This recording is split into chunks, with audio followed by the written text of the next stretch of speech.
I know. Alright, today's lesson is going to be about APA in-text citations and references. Remember, when you give a quote, you need quote marks. When you paraphrase, you don't need quote marks, but make sure you know what a paraphrase is, okay? Now, not only do you need the quote and paraphrase, but you need to give in-text citation, which is that little blurb that goes at the end of the quote or paraphrase, and a reference, which is that longer blurb at the end of the paper, okay? You can't just put down references and say kind of like, good luck, somewhere in this paper I use a quote from wherever. That doesn't work. At the same time, you can't just give an in-text citation and say, I'm not going to really tell you what book or paper this is from. Go find it yourself. You can't do it. It's got to be in-text citation matches with the reference. The reference matches with the in-text citation. It has to match, okay? Now, your assignment was James Joyce's Araby. Well, guess what? I'm not going to do it on James Joyce's Araby. Why not? I don't want to alter the way you might see things, okay? Like that pop-up. No, I don't want to alter the way you or future students might see Araby. That's not going to be fair to you. So I'm going to pick a random book from my desk, and it is Stephen King's Carrie. Okay, that's quite random. You know, just like you, I have my assignments, and this was my assignment. Yours was James Joyce, mine was Stephen King. I'm not sure. All right. But random page 73. Okay, on page 73, I'm going to get a quote. And it says here, Chris Hargensen was mumbling about her father being a lawyer. So first thing we need to show a quote in APA style is quote mark, right? This means, hey, I'm not making this stuff up. It's not on top of my head. It's not a paraphrase. This is a quotation from someone else. So, Chris Hargensen, pretty sure I killed the name, was mumbling about her father being a lawyer. Where's the period go? Not there. Give you a hint. The period actually goes after the in-text citation. It's APA 6th edition style. It's kind of weird, but that's the rule. Okay, but what do we need inside of the parentheses? This is the main part, right? You need the author's last name, in this case, King. The year was published. Now, this particular book, this edition, was published in 2011. The original one is 1974, okay? I don't put down 1974. Holy crow. I don't put down 1974 because it's not the most, I don't have that edition. It's not the most updated edition. I don't have that edition. APA is mostly a scientific style. And you know how fast computer science changes per day? So what was written in 2012 isn't still up to date, okay? So if there was changes or if there's typos or errors or whatever fixtures it is, that's why we do whatever book we have in hand. Whatever we have, that's the one we use. 2011.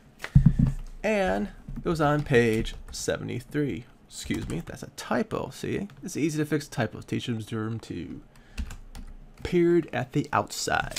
All right, if I want to paraphrase this, which means put it in my own words, I can say, well, first of all, Chris Hargensen is a woman, so I can say, the girl had a lawyer for her father, right? Where I put the period? Not there. Good. I need the guy's last name, who said it, or from whose book it was from, King, Stephen King. I need the year, but I don't need the page number because it's a paraphrase. Boom, I'm done. That would, if I was doing Araby, all I'd have to do now is write if I liked it. I love this book because it explored gender politics. I hope you don't say this for Araby, although Araby does explore gender politics. And the coming of age drama.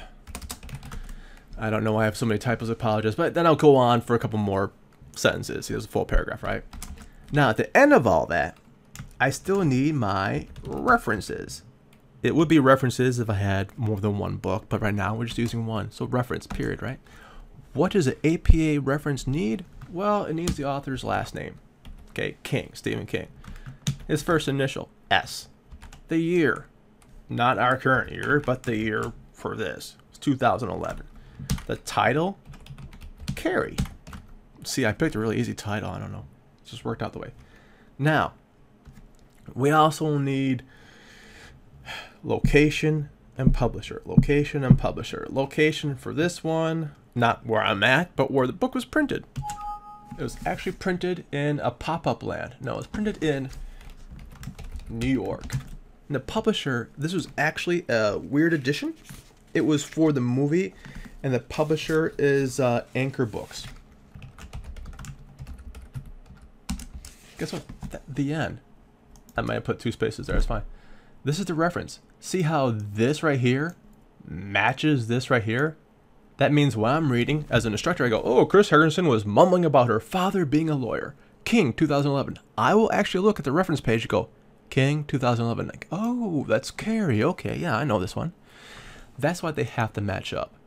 Not so much you want to tell me you read Arabic, but you want to tell me if you're doing a computer science or business report or something like that, you want to say, this is the person I quoted. This is the person's work I'm using, okay? In case the other person wants to read more on that subject, they can go look it up. Or if they question your quotation, they can go look it up themselves. If you have any questions or comments, please feel free to ask. There are no dumb questions. Honestly, we all have questions. Everyone does. And we all make mistakes too. You sound like, I'm pretty sure it's not how it's spelled right there. I'll fix it one day.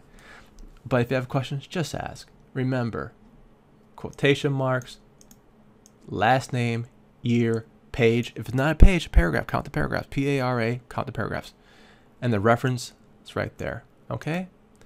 And this is your little video reminder on how to do APA in-text citations. I hope you found it useful.